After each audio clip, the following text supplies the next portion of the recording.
A very warm good evening, welcome and namaskar. Ramayana has been an integral part of our childhood. The story of legendary Ram, his wife Sita, and brother Lakshman, who fought with Ravan and put an end to evil, is heard by everyone. However, there are many more unheard, untold stories about Ramayana that makes it more legendary than what it is now. One such story is peacock feather, मोर पंख जिसको हम बोलते हैं, was first used by Lord Shri Ram during his visit to Janakpur Dhanush Swayamvar. Lord Shri Ram with Lakshman went to Janakpur Vatika to collect some flowers for his Guru Vishwamitra Muni's puja. When Mali of Vatika saw Lord, he was so astonished to see such charming and elegance of Lord that he immediately offered a more punk to his Lord's crown. Suddenly, Mata Sita saw Lord Shri Ram in her Vatika, and she also felt infatuated to watch Lord in his more punk. After wedding, Mata Sita said to Lord that she wanted him always to put more punk on his forehead. Lord told that it was not correct to pluck always more punk, but Mata Sita did not agree to it. When Lord saw Mata Sita sad and unhappy for this, he immediately gave a word to Mata Sita that he would always be with more punk in his next avatar as Lord Shri Krishna. On hearing this, Mata Sita was very happy and told that she would be waiting for your next avatar in the form of Shri Krishna, and she wanted always Lord as more Mukutdhari. With these few words, I hand it over to Mr. V.N. Rai ji. Sir, please unmute yourself and start. You can start your discourse. Dhawan साहब, आपकी photo नहीं आ रही, अंधेरा पड़ा हुआ है चेहरे पे, रोशनी कर लीजिए, शक्ल तो दिख जाए। आपको चोट लगी थी, कैसी है? ओह,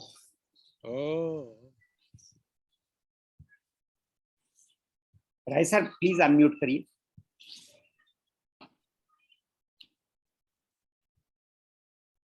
हमारी तो फोटो ही नहीं आ रही, कहीं आ रही है आपकी फोटो, हमें तो दिख रही है।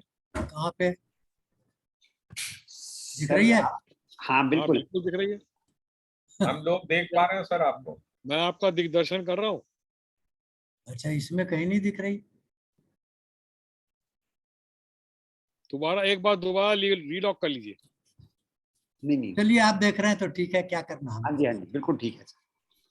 नीलांबुज श्यामल कोमलांगम सीता समारोपित पाणौ महासायक चारुचा नमामि रामं रघुवंशनाथ।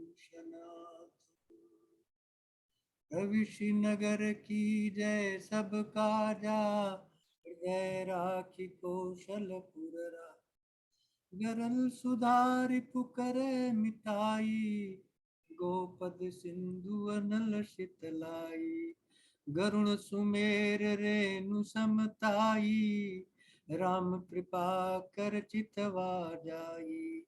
जय जय श्री राम, जय श्री राम।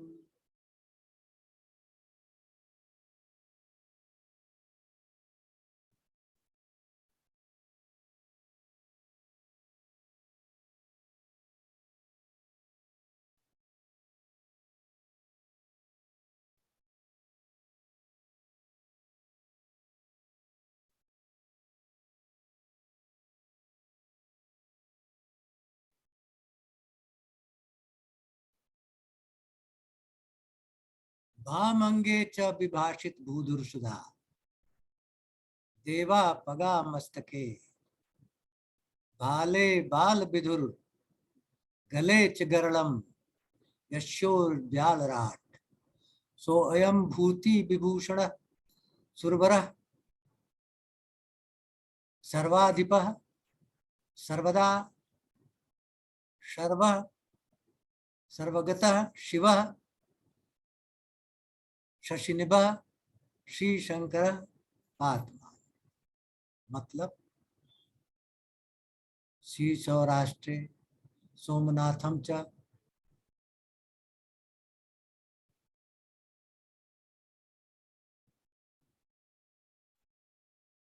श्रीशैले मल्लिकार्जुनम उज्जैन्याम महाकालम च ओंकारम परमेश्वरम परल्याम वैद्यनाथम च डाकिन्या भीमशंकरम श्वेत बंधु च रामेश नागेश दरुकावने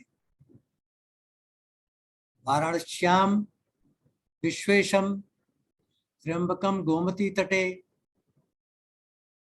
हिमालये च केदारम भुष्मेशम च शिवालये एतानि ज्योतिर्लिंगानि सायं प्रातः पठेत नरः सप्तजम कृतम पापम स्मरणम विनश्यति। तो तुलसी महाराज ने इस पवित्र कथा का प्रारंभ महादेव की वंदना से की, 12 ज्योतिर्लिंगों की वंदना। क्यों? ये कथा है त्याग की, ये कथा है परम त्याग की, ये कथा है वैराग्य की, ये कथा है परम वैराग्य की। इसलिए इसमें कहीं गलती न हो जाए, इसलिए महाधिदेव देवाधिदेव भगवान शंकर की वंदना से प्रारंभ होती है, जो सबके डर को दूर करेगी।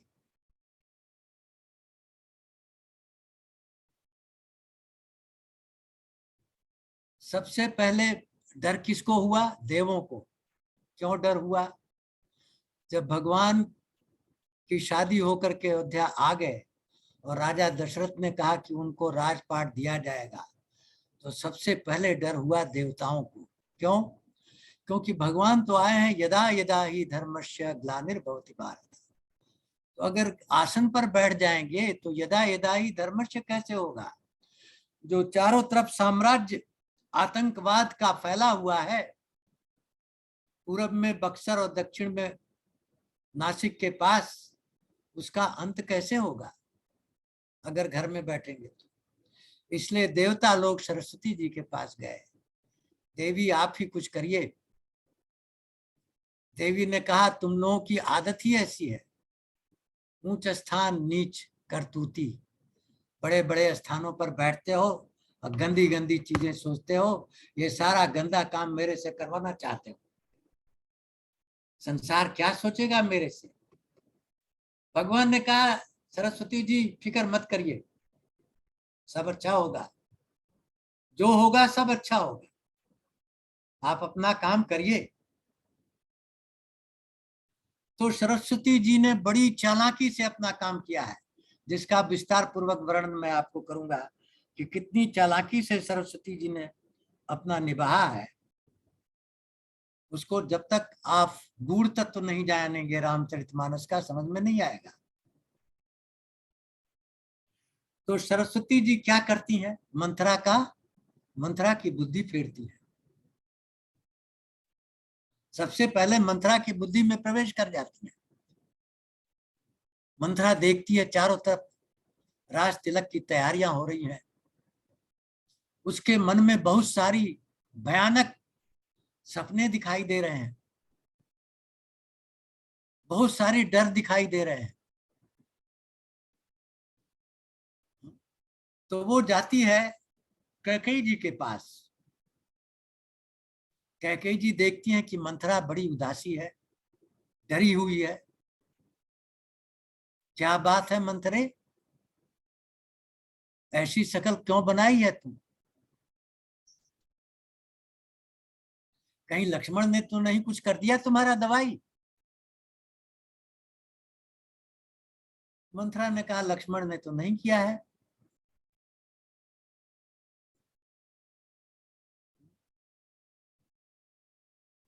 तो फिर क्या बात है, क्यों मुंह फुलाई हो?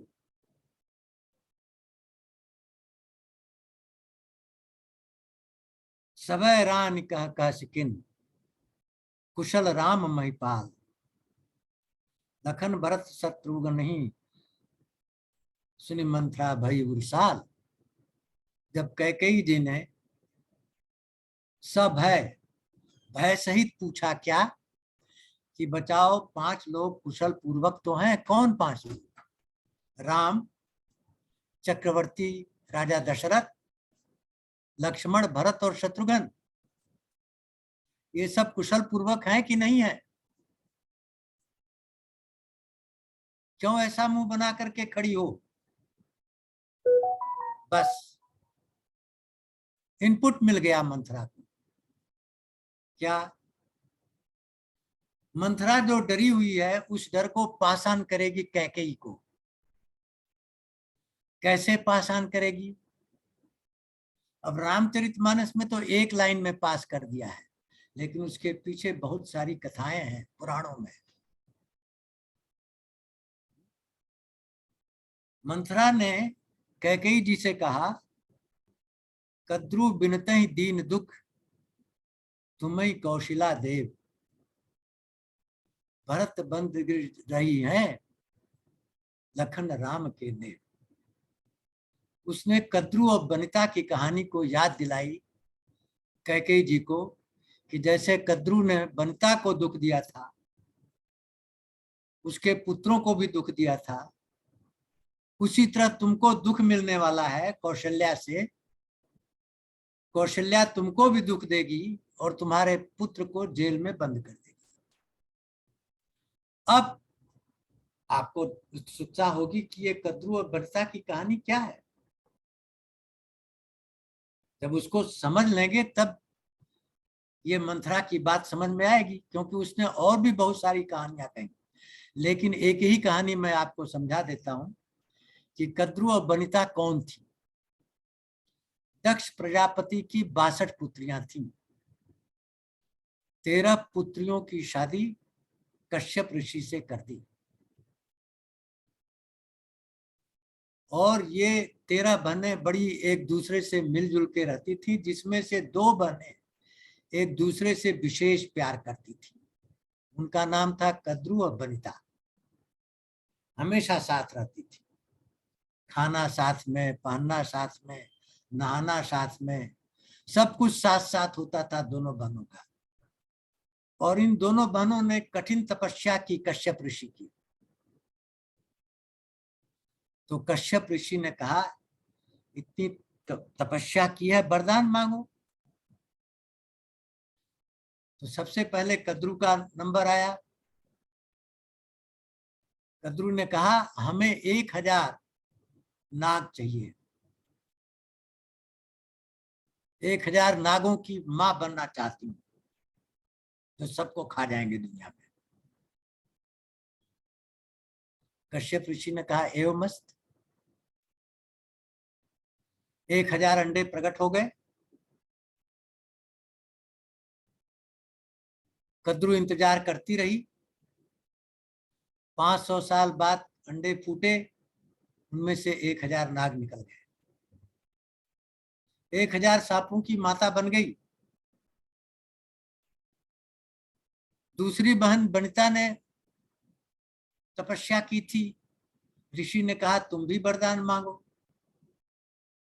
तो उसने देखा कि बड़ी बहन ने 1000 सांप मांगे हैं जो सबको खा जाएंगे, तो मैं कुछ उससे भी बड़ा मांगू। तो उसने कहा, मुझे 2 पुत्र चाहिए।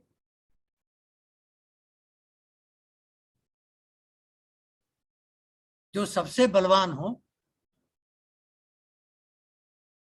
और उसको कोई हरा ना पाए। तो काट मिल गई नागों की। 2 अंडे प्रकट हुए। इंतजार करती रही।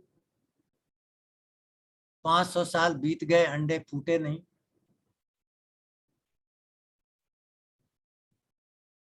वनिता पेशेंस खो दी, एक अंडे को फोड़ दी। उसमें से पक्षी निकला जिसका नीचे का आधा शरीर अंडर डेवलप था, ऊपर का आधा शरीर भारी था। अब आप इसमें एक भी चीज और आपको बता दूं, ये अंडे में जो बच्चे पैदा होते हैं कैसे होते हैं। उस अंडे के अंदर 5 तत्व होता है, क्षितिजल पावक गगन शमीर, जिससे उनकी रचना होती है सबसे पहले शरीर की, फिर दूसरे अंगों की, फिर उनके अंदर जब चेतना आ जाती है तो अंडे को फाड़ने की चेतना उनके अंदर आती है। और जब वो अंडे को फाड़ करके निकलना चाहते हैं तो चूंकि सबसे बड़ा पार्ट उनका सर होता है, उसको परिश्रम करना पड़ता है। उस परिश्रम में सर छोटा होता जाता है और दूसरे अंग जो हैं उनको ब्लड सप्लाई मिलती है, पंख को, पैर को, और वो सुदृढ़ होते जाते हैं। जब वो पूरी तरह सुदृढ़ हो जाते हैं, थर्मोस्टेट से सिग्नल आ गया ब्रेन को कि पंख भी ठीक हो गए, पैर भी ठीक हो गए, ब्रेन अपनी जगह पर है, तब वो अंडा फूटता है और पक्षी निकलता है। अब इस पक्षी की प्रक्रिया में निकलने में ये सब हुआ नहीं, इसलिए उसका सर तो डेवलप है, नीचे का भाग अंडर डेवलप है। उसने देखा और अपनी माँ को श्राप दिया, तुमने मेरे साथ अन्याय किया, इसलिए तुम्हें दासी बनकर रहना पड़ेगा और तुम्हारे पुत्र को भी दासी बनकर रहना पड़ेगा। मैं तो जा रहा हूं, लेकिन तुम्हें शिक्षा देके जा रहा हूं, दूसरे अंडे को ऐसे मत फोड़ना। और उस अंडा उड़ गया और जाकर के सूर्य भगवान के रथ में पहुंच गया। उसका नाम है अरुण। इसलिए सूर्य भगवान उगते समय और डूबते समय जो लालिमा दिखाई देती है, अरुणिमा, वो अरुण की होती है। दूसरे अंडे का इंतजार किया वनिता ने। दूसरा अंडा नेचुरल तरीके से निकला। उसमें से कौन निकले? गरुड़ जी, पक्षीराज। गरुड़ की विशेषता क्या है? सांपों को खा जाता है। वनिता ने कहा था ना कि मेरे पुत्र हो जो सबको जीत लें। कद्रू पर भारी पड़ी क्योंकि उसका पुत्र सारे कद्रू के पुत्रों को खा जाएगा। अब कद्रू बड़ी चालाक थी, उसने देखा वनिता ने नंबर मार लिया, तो एक दिन दोनों बहनें नहाने गई और एक घोड़ा दिखाई दिया जो समुद्र मंथन से निकला था, सफेद ऐरावत। तो कद्रू ने कहा घोड़ा सफेद है, वनिता ने कहा हाँ घोड़ा सफेद है, लेकिन कद्रू ने कहा उसकी पूंछ काली है। वनिता ने कहा नहीं, पूंछ भी सफेद है। इसलिए कद्रू और वनिता में शर्त लग गई। कद्रू कहती है कि पूंछ काली है और वनिता कहती है पूंछ सफेद है। तो ये शर्त हुई कि जो शर्त हार जाएगा वो दासी बन जाएगा और उसके पुत्र भी दासी बनेंगे। तो कद्रू ने अपने 1000 नागों को बुलाया, बेटा जाओ घोड़े की पूंछ में रोए बन जाओ, काले काले, पूरी पूंछ काली कर दो। 60% बच्चे मान गए, 35% नहीं माने।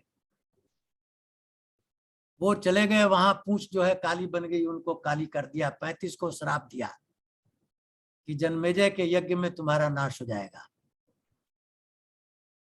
बात नहीं माने हो। अब देखा गया तो सच में पूंछ काली है।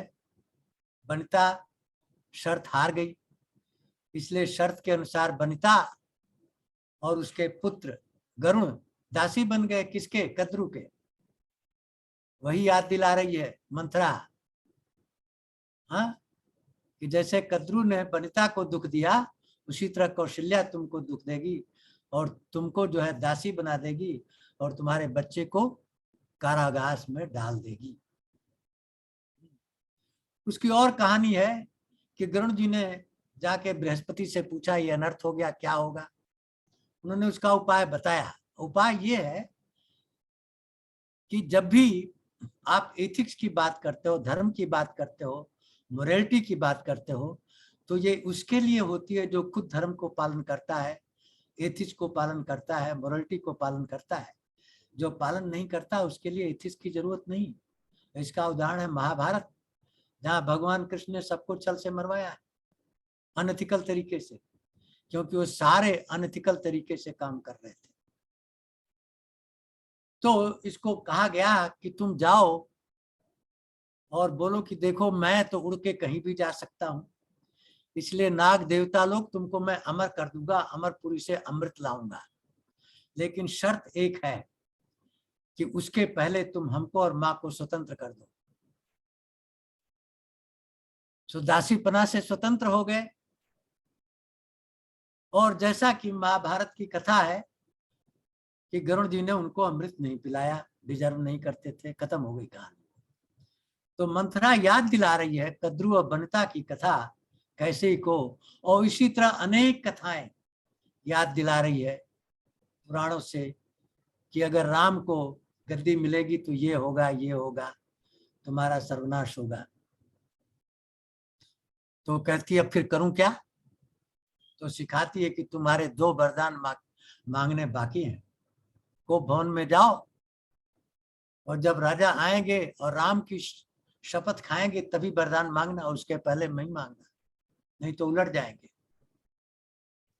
और जब शपथ खा लेंगे तो बंध जाएंगे वरदानों से। कैकेयी जी को भवन में चली गई। क्यों? कैकेयी जी को डर था कि राम के गद्दी पर बैठने से वो दासी बनेगी और भरत जाएंगे जेल में, जबकि ये हुआ नहीं। राम गद्दी पर बैठे, तीनों भाई चंवर उड़ा रहे हैं, विभीषण, हनुमान, अंगद सब खड़े हैं। राम राज्य में किसी को कोई कष्ट नहीं हुआ। ये इमेजिनरी भय फैलाया गया। अब जब राजा जी को पता चला कि कोप भवन में है तो उनको भी डर हुआ, पैर आगे नहीं बढ़ रहा है। कोप भवन में क्यों चली गई? राजा जी गए, देखे सारे आभूषण एक किनारे लगाई हुई है, काले वस्त्र पहन करके गुस्से में वहां बैठी हुई है। पूछते हैं क्या हो गया, क्या तकलीफ है तुमको, किसने तकलीफ दिया, उसको अभी दंड दूं, क्या चाहिए तुमको ला करके अभी तुमको पूरी करूं तुम्हारी इच्छा। कुछ नहीं बोल रही है, क्योंकि मंथरा ने सिखाया हुआ है क्या कि जब तक राम की शपथ नहीं ले लेंगे तब तक बोलना मत, तब तक बोलना मत। जब राम की शपथ ले लेंगे तब बोलना।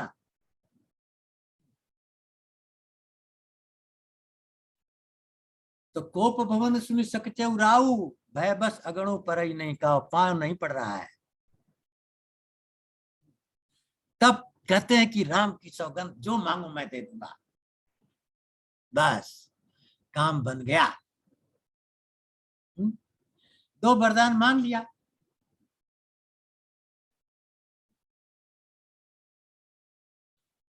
और राजा जी जो है भय से एकदम आतंकित हो गए दोनों वरदान सुन करके। अब ये कथा क्या है? भय को दूर करने की, भय भंजनी कथा है। तो पहले किसका भय दूर करेंगे? चक्रवर्ती सम्राट दशरथ का भय कैसे दूर हुआ? देखिए बड़ी मनोहर 4 चौपाइयां हैं। भगवान राम ने इनका भय कैसे दूर किया? भगवान राम ने दशरथ जी को समझाया, पिताजी मुनिगण मिलन विशेष बन, सबई भांति हित मोर। 4 चीजें बताई। जब वनवास होगा तो मुनियों से मिलन होगा। कहाँ? विशेष वन में, कानन में, जंगल में नहीं। कानन का माने सुख, आनंद माने घर। विशेष वन जो सुख का भंडार होगा, वहां जाएंगे भगवान। तो मुनिगण मिलन विशेष वन, सबई भांति हीर मोर। मुनियों से मिलन होगा विशेष वन में, कानन में। क्या दर्शाता है? ये दर्शाता है कि मोक्ष का अधिकारी बन जाऊंगा। ऋषियों से, मुनियों से, देवताओं से मिलन होगा विशेष वन में, मोक्ष का अधिकारी हो जाऊंगा। और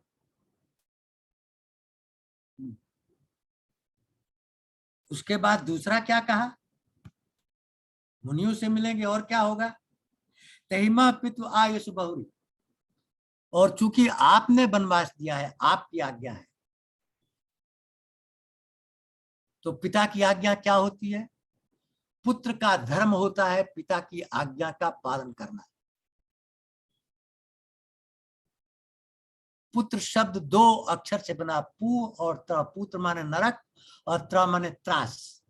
नरक के त्रास से मिटा दे, वही पुत्र है। पुत्र वो है जो पिता को नरक से बचा ले। भगवान राम ने दशरथ को कहा कि आपको मैं नरक से बचा लूंगा, नरक में जाने नहीं दूंगा, क्योंकि आपकी आज्ञा का पालन कर रहा हूं और आपने मेरी शपथ लेकर के ये वनवास दिया है। इसलिए इंद्रपुरी में गए दशरथ जी और लंका दहन के बाद वापस आए वहां। तो पुत्र का धर्म है पिता की आज्ञा का पालन करना।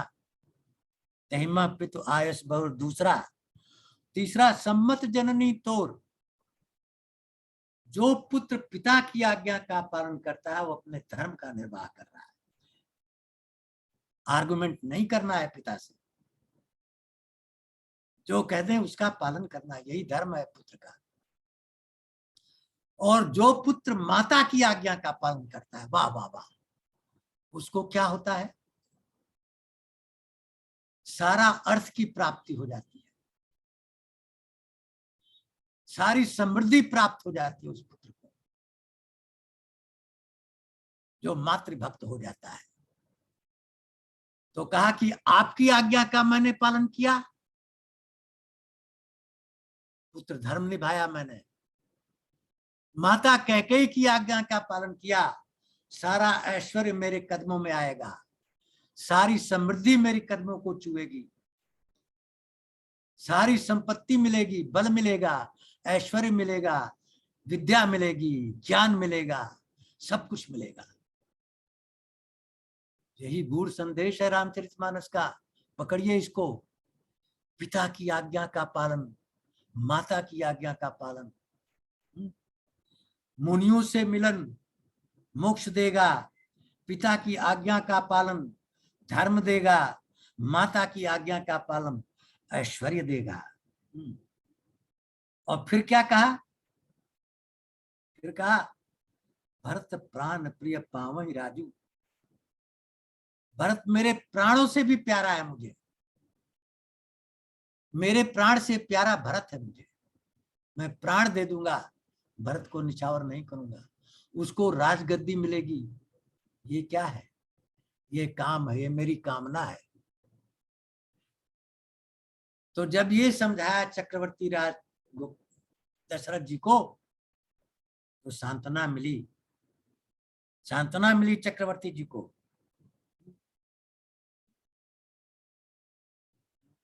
अब देखिए, कैकेयी जी ने 2 वरदान मांगे हैं। ध्यान से सुनिए इसको। कौन से वरदान मांगे हैं? यहां पर चालाकी क्या की है सरस्वती जी ने? बहुत बढ़िया प्रकरण है ये। सरस्वती जी ने कहा कि हमें कुछ करना पड़ेगा। सरस्वती किसकी देवी है? वाणी की देवी है, शब्द की देवी है, रचना की, अर्थ और शब्द, इन्हीं से कम्युनिकेशन होता है। बिना शब्द से आप कम्युनिकेट नहीं कर सकते, हालांकि भाव से भी करते हैं। और बिना अर्थ का शब्द बेकार है। सरस्वती जी ने दोनों को मैनिपुलेट किया, अर्थ और शब्द को। क्या किया? इनसे कहलवाया कि पहला वरदान क्या है। क्या पहला वरदान मांगा? भरत ही टीका, और दूसरा तापस वेश विशेष उदासी 14 बरस राम बनवासी। ये तो असली वरदान मांगा है ना। अब इस लाइन को जरा विश्लेषण पूर्वक देखिए, सरस्वती जी कह क्या रही है? तापस वेश, तपस्वी का वेश।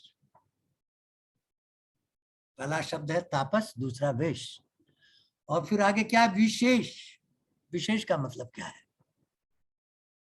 शेष के आगे बी लिखा हुआ है, विशेष,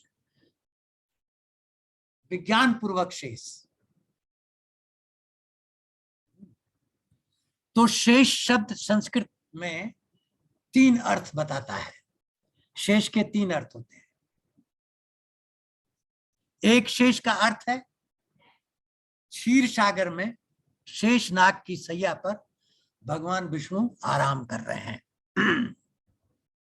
तो वही शेष नाग की सैया पर आराम करने वाले भगवान विष्णु क्षीर सागर वाले लक्ष्मण बन के आएंगे, ये सरस्वती जी कह रही हैं। क्यों? वनवास तो केवल राम को दे रही है ना, लेकिन लक्ष्मण जी को नाम कैसे सरस्वती ने घुसाया, देखा आपने? सरस्वती जी की विशेषता देखिए। तापस वेश, विशेष, विशेष विशेषण है तापस वेश का, उसके पहले आया है। तो साधारण मनुष्य सुनेगा कि विशेष तपस्वी बनेंगे राम, नहीं। शेष, शेषनाग है जिनकी सैया पर क्षीर सागर में विष्णु आराम कर रहे हैं, वही लक्ष्मण बन के आएंगे। तो शेष का पहला अर्थ शेषनाग है। शेष का दूसरा अर्थ क्या है? बिना मैथमेटिक्स के जीवन नहीं चल सकता, बिना गिनती के आपका जीवन निर्वाह नहीं हो सकता।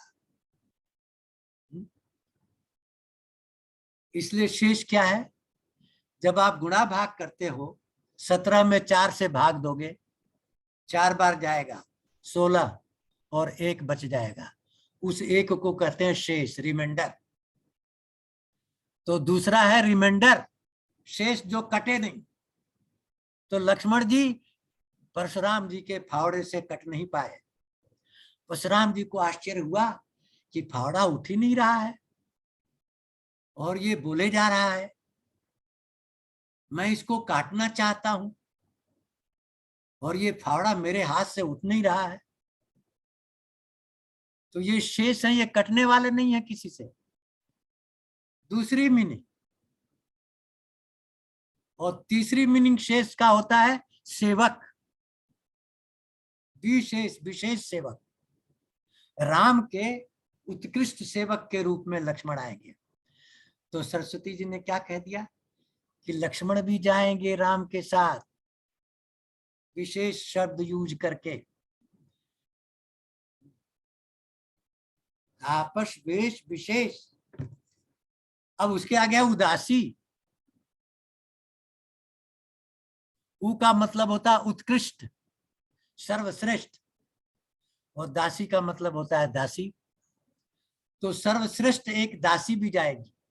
सर्वश्रेष्ठ दासी कौन होती है? पत्नी।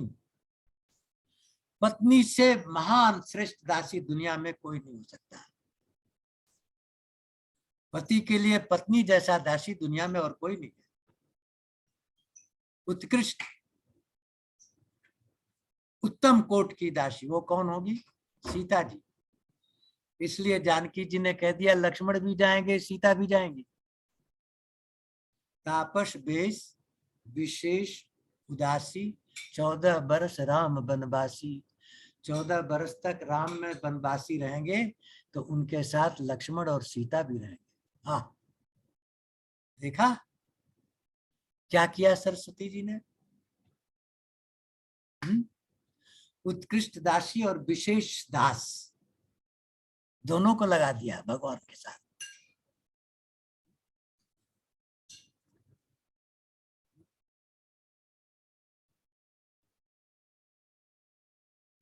उत्कृष्ट दासी और विशेष दास दोनों को लगा दिया। ये करामात है किसकी? सरस्वती जी की।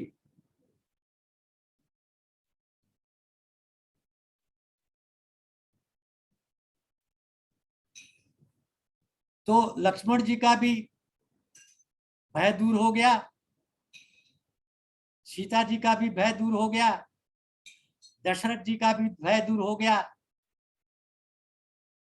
अब सुमंत्र जी जा रहे हैं सुबह सुबह, पता चला कि चक्रवर्ती तो कोप भवन में गए हुए हैं। जाकर के क्या देखते हैं, गए सुमंत तब राउर माही, देख भयानक जाट डराई। शीन को देख करके इतने डर गए जैसे स्मशान घाट हो, विपत्ति का बसेरा हो। इनका भय कब दूर करेंगे? जब सिंह बेर में भगवान इनको बरबस राम सुमंत्र पठाए, सुरसर तीर आप तब आए। इनका भय दूर कर दिया था। क्या कहा था? उन्होंने कहा था सीता को चलने दो, बोला नहीं। क्या कहा? पितुपद गई कही कोटिनति, विनय करब कर जोर। भगवान का संदेश है कि आप जा रहे हैं, पिताजी का पैर पकड़िएगा, चक्रवर्ती दशरथ का पैर पकड़िएगा, करोड़ों बार विनय करिएगा हाथ जोड़कर। क्या कि चिंता कबहू न बात कही, तात करिए जननी। वो मेरी चिंता किसी बात से नहीं करेंगे। तो इनको संदेश मिल गया, संदेश वाहक बन गए, इसलिए इनका भय दूर हो गया। कि चक्रवर्ती का भय दूर कर दिया भगवान ने, तो इनका भी भय दूर हो गया, इनका भी भय दूर हो गया।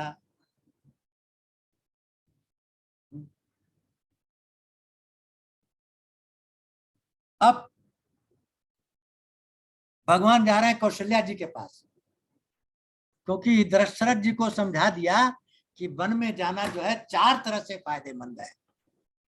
मोक्ष और क्या, धर्म, अर्थ और काम, चारों की प्राप्ति हो जाएगी। अब जा रहे हैं माता कौशल्या के पास। अब माता कौशल्या को तो पता नहीं है ये सब कहानी। तो माता कौशल्या क्या करी, बेटा जाओ मीठा फल खा करके नहा करके आओ, राज्याभिषेक की तैयारी हो चुकी है। 2 मिनट रुकिए आप लोग, में आ रहा हूं।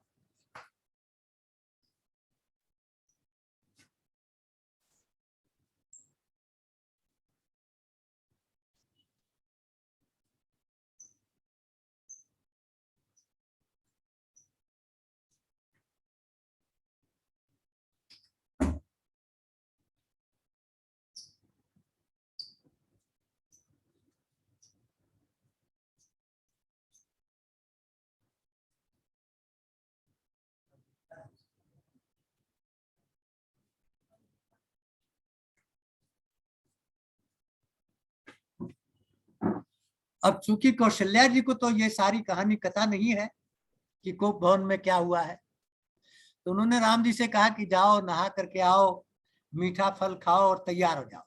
अब देखिए इसमें संदेश क्या है। संदेश इसमें यह है कि जब भी कोई शुभ काम करो तो मीठा खाओ। शुभ काम से पहले मीठा करोगे, स्वाद मीठा होगा तो काम भी मीठा होगा, जबान भी मीठी होगी, मन भी मीठा होगा और अंतःकरण भी मीठा हो जाएगा। तो सहम सूख सुन शीतल बानी, जिम जवास पर पार। सूख गई। अब इनको कैसे समझाया भगवान ने? दशरथ जी को तो ज्ञान की पराकाष्ठा बता दी, अर्थ धर्म काम मोक्ष चारों हमको मिलने वाले हैं। इनको कैसे समझाएंगे? ये तो माता जी हैं। आप समझिए, माता जो है पुत्र के लिए अपना जान पहले देने के लिए तैयार होती है, पिता भले ही न दे। मेरा सब कुछ ले लो लेकिन बच्चे को स्वस्थ रखो, मेरी जान ले लो उसके बदले। माता भगवान की रूप है। भगवान संसार का निर्माण किया है, माता हमारी निर्माण की है। भगवान ने इनको भी बहुत अच्छी तरह समझाया। क्या कहा? पिता दीन मोहि कानन राजू, जहसा भांति मोर सब काजू। वाह! माता शोक मत करो। पिताजी ने बहुत बड़े साम्राज्य का राजा बनाया है। अयोध्या तो एक छोटा राज है। अयोध्या के अलावा जितना ब्रह्मांड है उन सबका राजा मुझे बना दिया। जैसा भांति मोर बड़का, वहां बड़ा बड़ा काम मुझे करना है उस साम्राज्य में। पिता दीन मोहि कानन राजू, जैसा भांति मोर बड़का। समझाया तो कौशल्या जी ने कहा कि कोई बात नहीं, पिता की आज्ञा का तो पालन करना ही चाहिए, ये पुत्र का धर्म है। लेकिन माता की आज्ञा पुत्र के पिता की आज्ञा को काट सकती है, ये नियम है। सुनिए, माता पिता के ऊपर होगी। माता की अगर आज्ञा है और पिता की आज्ञा दोनों टकरा गई तो माता की आज्ञा मानी जाएगी, पिता नीचे है। तो भगवान ने कहा माता की भी सम्मति है। कैकेयी माता ने भी आज्ञा दे दी है। वाह, कैकेयी माता ने भी आज्ञा दे दी है और पिता ने भी आज्ञा दी है।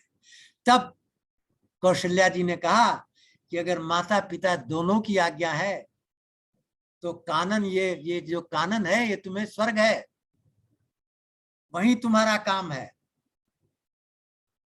वन देवता तुम्हारे पिता, वन देवी तुम्हारी माता होंगी और खगमृग जो है तुम्हारे सेवक होंगे, वही सब काम है तुम्हारा। माता मान गई।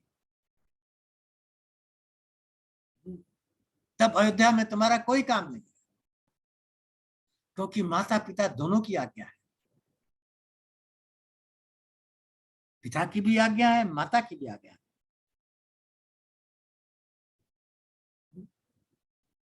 तो अब इसके बाद कौन डरेगा? सीता जी डरेंगी। उनको पता चला कि जा रहे हैं, डर के आ गई, कौशल्या जी के चरणों में सर झुकाई, बैठ गई। देखिए, जिस समय भगवान राम और सीता जंगल जा रहे हैं, जंगल तो नहीं जा रहे हैं, विशेष वन में, कानन में, तो सीता जी 6 साल की हैं, राम जी 12 साल के हैं। लेकिन उस समय 6 साल में ही लड़की मैच्योर हो जाती थी और लड़के 12 साल में। ये त्रेता युग है। त्रेता युग में मैच्योरिटी बहुत जल्दी हो जाती थी। तो जाकर के बैठ गई। तो कौशल्या जी समझा रही हैं कि बेटी तुम्हारा तो वनवास हुआ नहीं है, वनवास तो राम का हुआ है। तुम तो यहीं रहो घर में, तुमको जाने की क्या आवश्यकता है, वनवास तो तुम्हारा हुआ नहीं है। और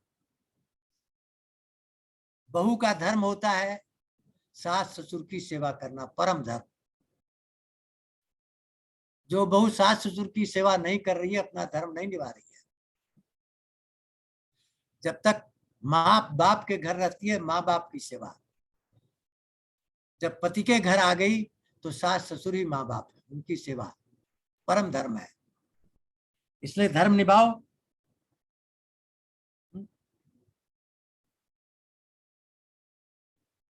तो राम जी ने भी कहा कि देखो तुम्हारा धर्म है सास ससुर की सेवा करना। अब देखिए, सीता जी जितने राम जी के आर्गुमेंट हैं सबके ऊपर भारी पड़ेंगी, सबका काट निकालेंगी। सीता जी ने पूछा, सही बात, सास ससुर की सेवा करनी चाहिए, परम धर्म है। आप पहले बताइए डिफिनेशन सास और ससुर की। तो भगवान ने कहा, मेरी माँ तुम्हारी सास है, मेरा बाप तुम्हारा ससुर है।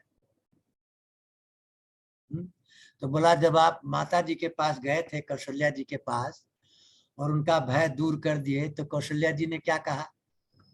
क्या कहा था कौशल्या जी ने? कौशल्या जी ने क्या कहा? पितु बन देव मातु बन देवी। कहा था कि आज से राम तुम्हारे पिता वन देवता है, माता वन देवी है और सेवक खगमिर है। तो मेरे सास ससुर तो अब वहां हैं, यहां तो है नहीं,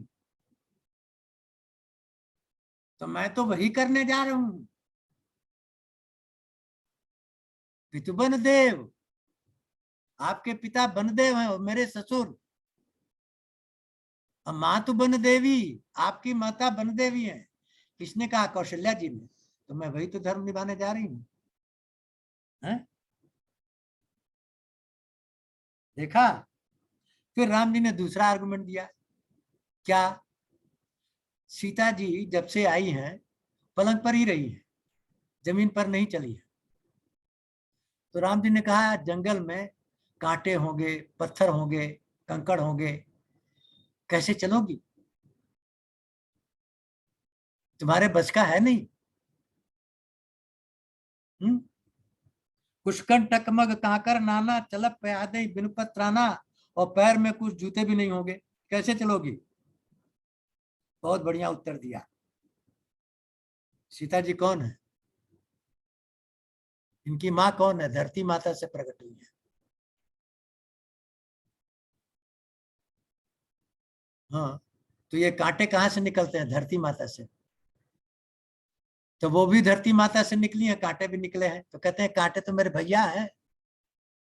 भाई कभी बहन का खून चूसेगा? बताइए। ये तो मेरे भैया हैं, कंकड़ पत्थर और ये कांटे। तो भैया तो कभी बहन को कष्ट ही नहीं देगा, आप निश्चिंत रहिए। हाँ? फिर छक्का मारा भगवान ने। क्या? जमीन पर सोना पड़ेगा, वत्कल वस्त्र धारण करेगा, कंदमूल खाना पड़ेगा। 3 छक्का मारा। जमीन पर सोना पड़ेगा? तुम आज तक जमीन पर पैर भी नहीं रखी हो, कैसे सोओगी? तो सीता जी ने क्या कहा कि जब वहां थी तो माँ की गोद, यहाँ थी तो कौशल्या की गोद। कौशल्या माता हमको नीचे उतरने ही नहीं दी, लेकिन मेरी असली माता तो तड़प गई। मेरी असली माता तो धरती माता है। और आप कहेंगे वहां सोना पड़ेगा, तो मैं अपनी माँ की गोद में सोऊंगी।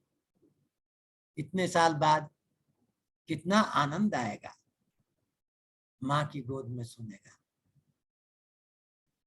फिर उन्होंने कहा बतकल वस्त्र, पेड़ों की छाल का वस्त्र होगा। बोला पेड़ कौन है? धरती माता से पैदा हुए हैं, वो मेरे भैया है। और भैया जो साड़ी बहन को देती है, उसको पहनने में जो मजा आता है वो किसी चीज में नहीं आता। तो ये बतकल वस्त्र जो है वे मेरे भैया की साड़ी होंगे। तो फिर कहा कि कंदमूल फल खाना पड़ेगा। कंदमूल फल कौन देगा? धरती माता। माता तो हमेशा अच्छा ही भोजन अपने पुत्री को खिलाएगी। अब भगवान की कुछ नहीं चल रही है। देख रहे हैं सीता जी का कि एक एक का काट उन्होंने कहे पानी पीना पड़ेगा, पहाड़ का बड़ा तीखा होता है। सीता जी ने कहा पहाड़ भी तो मेरा भैया है, धरती से ही निकला है, तो भैया कभी खारा पानी पिलाएगा मुझे? आप निश्चिंत रहिए। फिर भगवान ने कहा कि निश्चर निकर जो है चुरा लेते हैं आदमी औरतों को, तुमको चुरा ले जाएंगे। तब सीता जी ने कहा सुंदर श्यामल गौरतन विश्व विलोचन चोर। आप तो खुद चोर हैं। चोर चोर मौसियारे भाई हो जाएंगे।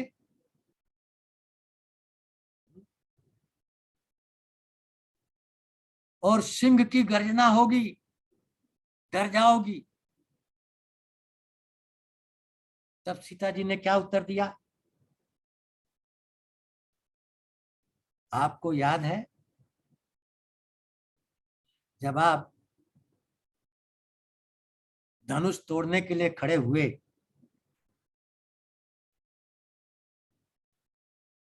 तो आप कैसे लग रहे थे? लोगों ने क्या कहा? ठाड़ भय उठ सहज सुहाए, ठवन जुबा मृगराज लजाए। वाह, मृगराज सिंह के राज भी लज्जित हो गया आपको देख करके। तो सिंहों का राजा जहां होगा वहां सिंह हमें डरा पाएगा क्या?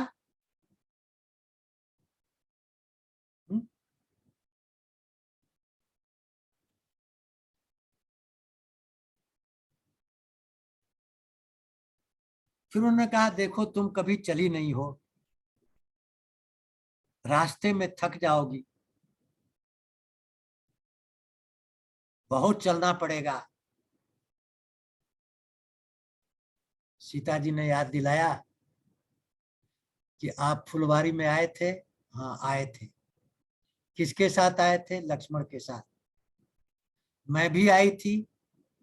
किसके साथ आई थी? सखियों के साथ। क्या हुआ था जब आप आए थे? तो जब आप आए थे तो भाल तिलक सिर्फ बिंदु सुहाए, आपके भाल पर तिलक लगा था और पसीने की बूंद टपक रही थी, मतलब आप थके हुए थे। थक गए थे फुलवारी में, मैं तो नहीं थकी। आप तो थक गए और मैं तो नहीं थकी, तो आप कैसे कह रहे हैं कि मैं थक जाऊंगी? इस पर भी नंबर मार लिया। फिर उन्होंने कहा कि कौशल्या जी ने कहा कि तुम तो हंसनी हो, बाल हंसनी। बाल हंसनी तो मानस में रहती है ना, वो गढ़ी में थोड़ी रहेगी। तो बाल हंसनी हो तुम, कैसे चलोगी वन में? तो बोला ये तो आपको याद है कि कौशल्या जी ने मुझे बाल हंसनी कहा था, लेकिन ये नहीं मालूम कि मेरी माता जी ने आपको क्या कहा था। आपकी माता जी ने मेरे को बाल हंसनी कहा और मेरी माता जी ने आपको क्या कहा? बाल हंस कहा। कब? जब आप धनुष तोड़ने गए, बाल मराल की मंदिर ले ही, कहा था कि नहीं? अरे ये छोटा बालक जो है हंस की तरह, मद्राचल पर्वत की तरह ये शिव धनुष को कैसे उठाएगा? तो आप बाल हंस हो और मैं बाल हंसनी हूं, इसमें भी नंबर मार लिया। तब भगवान ने कहा अच्छा भैया चलो, हम हार गए, चलो हमारे साथ। सारा भय दूर कर दिया। अब किसको भय होगा? लक्ष्मण जी को।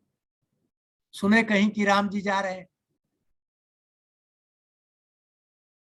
बिलख करके आए, राम जी के पैरों में पड़ गए, हाथ जोड़ के ऊपर टुकुर टुकुर ताक रहे हैं। राम जी ने देखा इसकी हालत तो बड़ी खराब है, हैं? करुणा के सागर है भगवान, दया के सागर है, दया की मूर्ति है। लक्ष्मण को बहुत तरीके से समझाए कि लक्ष्मण हम जा रहे हैं और भरत ननिहाल में है, राजपाट अकेले छोड़ करके एक संदेश दिया, जा सुराज प्रिय प्रजा सुखारी, सो नृप अवश्य नरक अधिकारी। बड़ी इंपॉर्टेंट चौपाई है ये। जब भी आप एक उत्तरदायित्व के पद पर आसीन होते हो, जिम्मेदारी बढ़ जाती है। मैं अपने सारे इंप्लाइज को यही चौपाई सुनाता था, क्या? यूनियन को, ऑफिसर एसोसिएशन को, कि जा सुराज प्रिय प्रजा दुखारी, जिसके शासन काल में इंप्लाइज दुखी हो, प्रजा दुखी हो, सो नृप अवश्य नरक अधिकारी, उसका स्थान नरक है।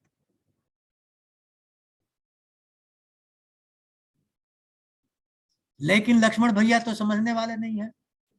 लक्ष्मण भैया ने कहा हमें कुछ मालूम ही नहीं, न मुझे मुझे माता पिता गुरु देवता कुछ नहीं मालूम, सब कुछ आप ही हैं मेरे। जितने नाते हैं सब आप हैं, आपके अलावा मैं कुछ नहीं जानता, कोई नाता नहीं जानता। भगवान ने कहा जाओ माता जी से आज्ञा मान के आओ। बोला मेरी माता ही नहीं है कोई। तो भगवान ने कहा अच्छा भाई, मेरी छोटी माँ है ना सुमित्रा, जाओ आज्ञा मांग के आओ। तो लक्ष्मण भैया ने कहा आप जाइए मांग लीजिए। उन्होंने कहा देख, कैकेयी माँ ने मुझे वनवास दिया है, सुमित्रा माँ देख करके अगर मन विचलित हो गया और काट दी वनवास तो दोनों में टकराव हो जाएगा, दो माताओं की बातों में, इसलिए मैं नहीं जाऊंगा।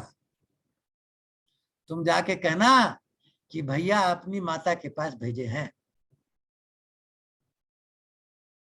और उधर सुमित्रा जी का चरित्र देखिए, महान चरित्र है।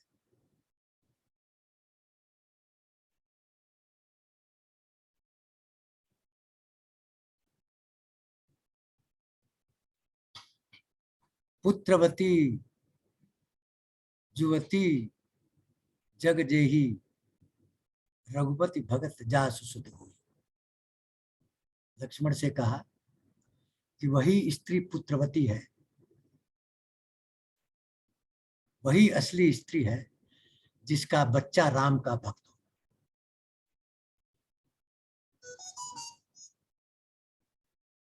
इसलिए तुम्हारा यहां कोई काम नहीं है। राम तुम्हारे पिता हैं, सीता तुम्हारी माता है। आज से अयोध्या में कोई काम नहीं है तुम्हारा। यहाँ क्या चरित्र है। पुत्रवती जुवती जग सोई, रघुपति भगत जासु सुध होई। जिसका पुत्र रघुपति का भक्त हो वही तो असली पुत्रवती है। पुत्र पैदा करने का लाभ मिल गया। ऐसा पुत्र पैदा करो जो भगवान की भक्ति में लीन हो, जीवन सार्थक हो। माता ने कह दिया जाओ, आज से सीता तुम्हारी माँ और राम तुम्हारे पिता हैं, अयोध्या में तुम्हारा कोई काम नहीं है।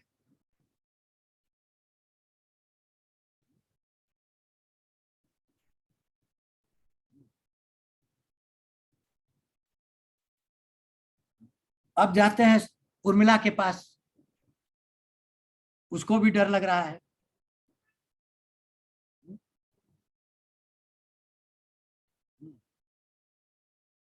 उर्मिला आने से पहले ही कह देती है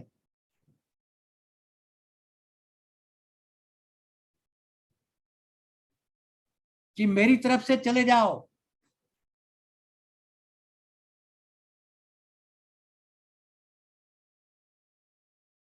एक एक चरित्र का त्याग देखिए।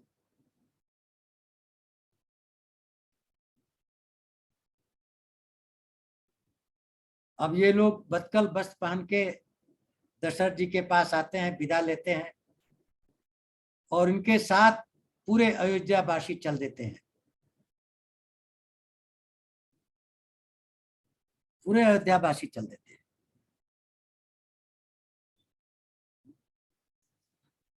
अब ये कथा क्या कथा है? ये कथा है भय हरणी। कितने लोगों का भय दूर हुआ? मंथरा का भय दूर हुआ, कैकेयी का भय दूर हुआ, चक्रवर्ती महाराज का भय दूर हुआ, सुमंत का भय दूर हुआ, कौशल्या का भय दूर हुआ, सुमित्रा का भय दूर हुआ, उर्मिला का भय दूर हुआ। सबका भय दूर हो गया। किस प्रकार दूर हुआ? किस माध्यम से दूर हुआ? आध्यात्म की चरम सीमा से। आध्यात्म के अनुसार किसका क्या धर्म है वही भगवान ने सबको सिखाया।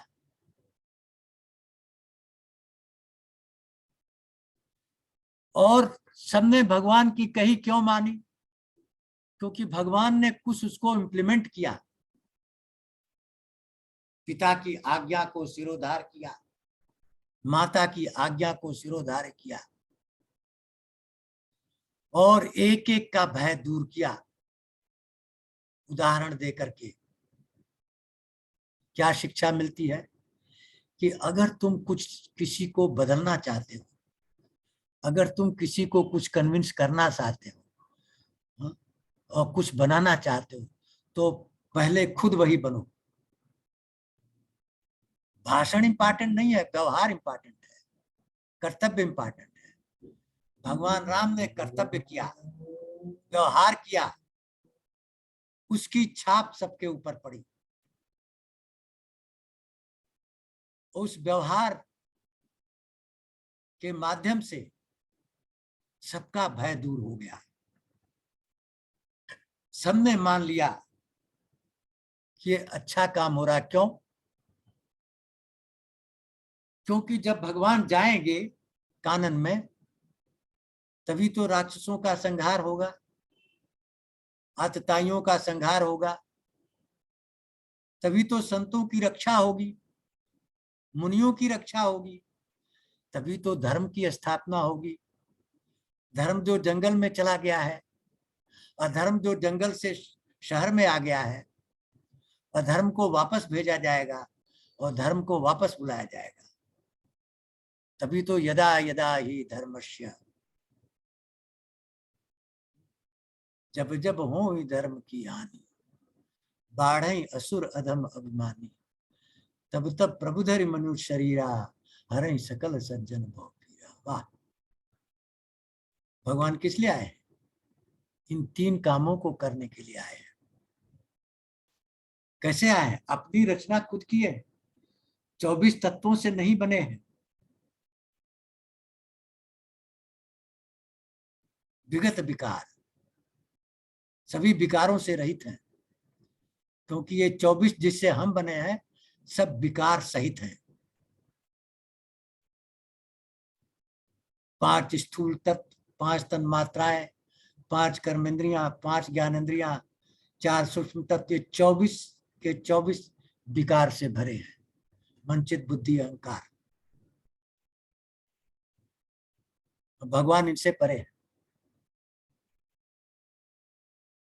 चिदानंदमय देह तुम्हारी, चिद आनंदमय है, केवल कॉन्शियसनेस है, कोई तत्व नहीं है वहां। इसलिए भगवान अपने व्यवहार से, अपने आचरण से, अपने कर्तव्य से सबको कर्तव्य पथ पर ला रहे हैं। जब आप खुद धर्म का पालन करते हो तो आपको देख करके बच्चे भी धर्म का पालन करेंगे। और आप खुद शराब पियोगे, जुआ खोलोगे और बच्चों से कहोगे मत करो, तो कैसे करेंगे? और रामायण क्या कहती है? पुत्र का धर्म है पिता को उद्धार करना। पू माने नरक और त्र माने त्रास। नरक के त्रास से जो उबार दे वही पुत्र है। वो पुत्र है जिसकी गाथा सुन करके पिता प्रफुल्लित हो जाए, गदगद हो जाए, आंसू से भर जाए, वही असली पुत्र है। यही यहां हो रहा है, रामचंद्र जी के साथ यही हो रहा है।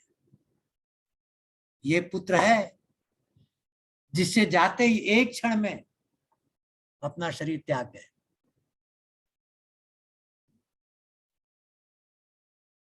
बंदऊ भरत भुआल, सत्य प्रेम जहि राम पद, बिछुरत दीन दयाल, निजतन तृणयु परिहरे। महाराज चक्रवर्ती की वंदना सोरठा से हुई।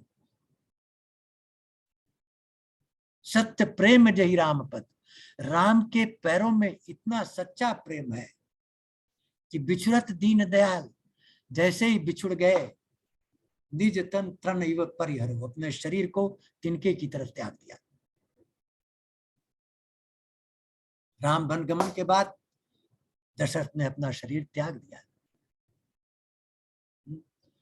तो ये 13वीं कथा भय को दूर करने वाली कथा थी। भगवान ने अपने चरित्र से, अपने आचरण से, अपने व्यवहार से सबका भय दूर किया और सबको धर्म का रास्ता दिखाया, सबको सत्य का रास्ता दिखाया, सबको आध्यात्म का रास्ता दिखाया। यही इस कथा की विशेषता है। अभी ये कथा में 3 प्रसंग मैंने किया, लक्ष्मण गीता, केवट संवाद और भय हरण। तो करीब करीब 142 दोहे की ये कथा है। करीब करीब हम 130 दोहे तक पहुंच चुके हैं, लेकिन कुछ बाकी जो बचते हैं उनको अगले प्रकरण में करके 13वीं कथा समाप्त होगी। वो प्रकरण क्या है? वो प्रकरण है वाल्मीकि गीता।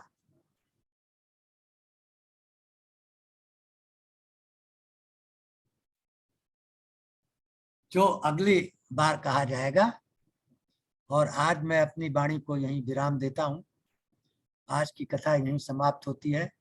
आप सबको मेरा दंडवत प्रणाम। प्रभु श्रीनगर की जय, सब काजा हृदय राखी कौशलपुर राजा, गरल सुधा रिपु करे मिताई, गोपद सिंधु नल सितलाई, गरुण सुमेर रेन समताई, राम कृपा तरसवा जाई, वामंगे च विभूषित भूधर सुधा, देवा पगा मस्तके, भाले बाल विदुर, गले चरत्नम, यशोर ब्याल रात, सो अयम भूति विभूषण, सुरवर सर्वाधिप, सर्वदा सर्व सर्वगतः शिव, शशि बिंदु शंकर पात्मा। जय श्री राम। राय साहब, Yes. एक मन में इच्छा है, उर्मिला का जो लक्ष्मण की वाइफ है वो बड़ा छोटा सा संदर्भ आया, लेकिन अगर उसको गहराई में देखें तो बहुत बड़ी सेक्रीफाइस उर्मिला की भी है। अगर इस पे थोड़ा सा प्रकाश आप और कुछ डालें। चलिए अगले बार होगा। आज ठीक की है। कथा तो समाप्त होगी। थैंक यू, ठीक है थैंक सर, यू। बहुत बहुत प्रणाम आपको। एक बात मैं राय साहब कहना चाहता हूँ, जो 2 बातें समझ में नहीं आती। एक तो आपने कहा कि उनका विवाह बहुत छोटी उम्र में हुआ, और दूसरी बात बताया कि जो वाइफ का स्थान जो है आपने दासी का दिया है, वो तो कुछ बात समझ में नहीं आ रही ज्यादा, क्योंकि दोनों चीजें जो है आज के संदर्भ में बिल्कुल ठीक नहीं बैठती। देखिए ऐसा है, मैं कुछ नहीं कहता अपनी तरफ से, ये मेरा कथन नहीं है, ये मैंने कुछ नहीं कहा है, ये शास्त्रों का जो कथन है वो मैं आपके सामने रख रहा हूं। और ये शास्त्र का कथन मैं किससे सुनता हूं वो भी आपको बता दूं। आज के युग में अगर कोई रामचरितमानस का एक्सपर्ट है वो है आचार्य रामभद्राचार्य। रामभद्राचार्य। तो मैं उन्हीं के कथन को कहता हूं, उससे एक से लकीर न इधर न उधर, हमारा इसमें कोई योगदान नहीं है। मैंने कुछ न जोड़ा है न घटाया है। जो आप उनकी ये नहीं कथाएं कह मैं रहा, सुनता रहता, उन्होंने मैं ये 60 नहीं साल कह तक रहा हूँ, उन्होंने इतनी मैं कथाएं। कंटेस्ट नहीं कर रहा हूँ आपकी बात को। मैं यही कह रहा हूँ कि जो आज के परिप्रेक्ष्य में ये बातें थोड़ी अटपटी लगती हैं। लगेंगी क्योंकि आज कलयुग है। कलयुग के नाले से बिल्कुल बिल्कुल। आप त्रेता कैसे समझ सकते हो?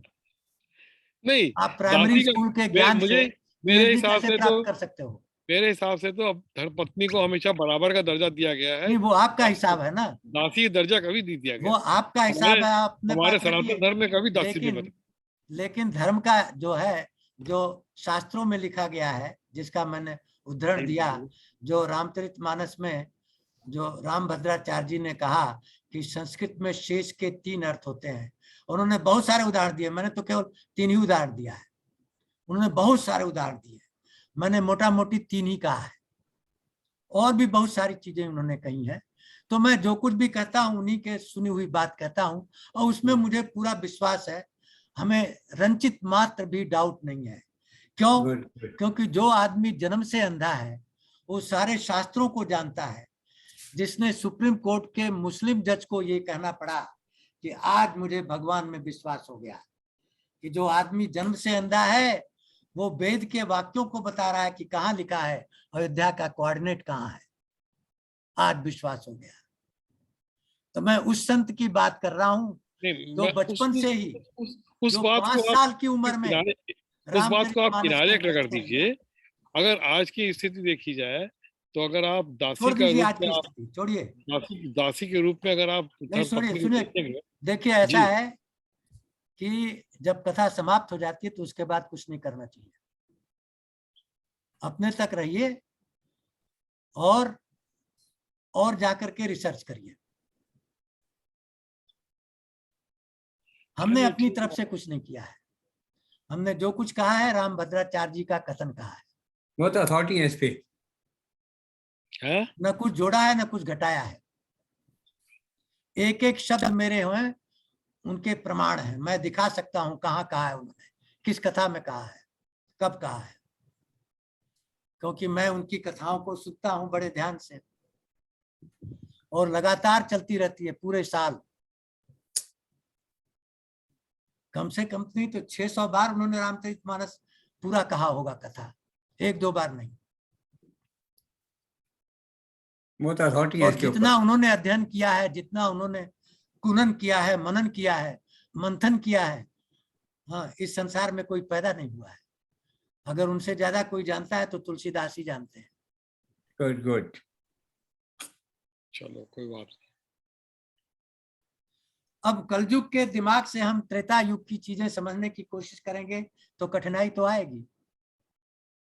हम सांसारिक ज्ञान से आध्यात्मिक ज्ञान को समझने की कोशिश करेंगे तो जरूर कठिनाई आएगी। क्यों? क्योंकि मैंने आपसे कहा था कि जब पुराणों में जो कथाएं आती हैं उनका साइंटिफिक एविडेंस भी आ रहा है।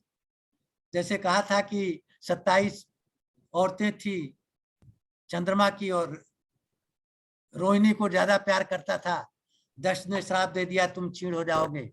आज नासा के वैज्ञानिकों ने कहा है कि 27 तारामंडल हैं जिसको काटता है ये जब पृथ्वी का चक्कर लगाता है, और एक तारामंडल ऐसा है जिसको बीचे बीच गुजरता है, वही रोहिणी नक्षत्र में।